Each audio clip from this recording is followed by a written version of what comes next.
Hello everybody, this is part 2 of my new heart scrapbook paper DIY. So first I'm going to cut out a larger heart out of this scrapbook paper, and you can freehand it or trace a larger heart, and don't worry if it's not perfect because mine is not. And then I'm going to take this book paper and some music paper and rip little pieces, and we're going to be putting that on the heart in a second, but first we're going to take the Mod Podge and we're going to glue the back of it and the front to seal the heart on there good to the middle of the canvas. And we're going to make sure that all those bubbles are out once you put another good coat on front of the canvas. So I'm just going as far as the outer edge of the heart, but you can paint over the whole canvas because I've done both ways and both ways work.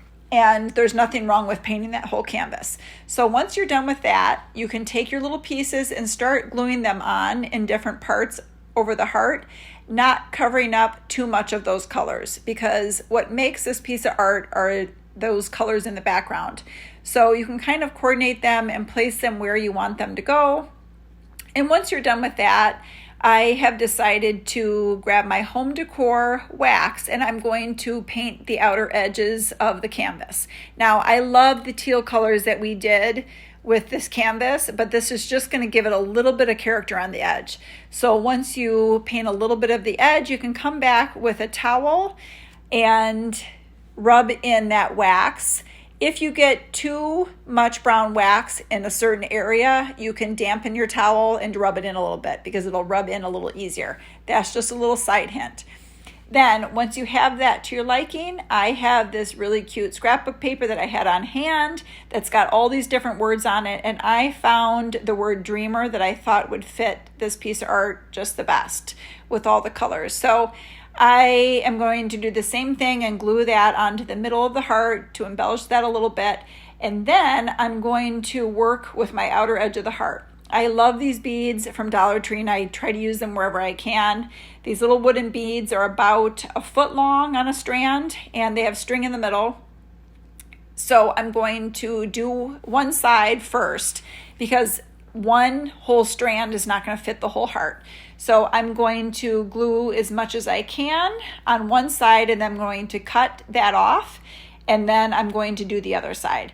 So the one tip I have here with the glue gun, I always say if you watch my other videos to work quick, but I have realized if you work quick with the glue, your product is just going to hold on that much longer.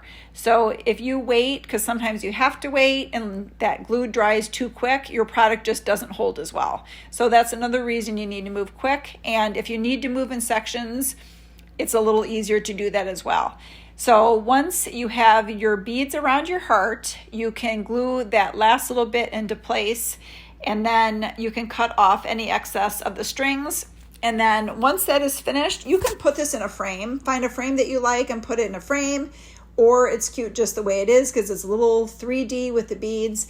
But I have found this bird from Dollar Tree and I have a few of these on hand because I just love them and use them wherever I can. He's a little glitter bird and it matches the colors, so I thought it fit well. Then I took my distressed ink that I got from Hobby Lobby and I used the lighter color and I just distressed the beads a tiny little bit. And you can see it's just a little bit distressed to match the distressing of the canvas.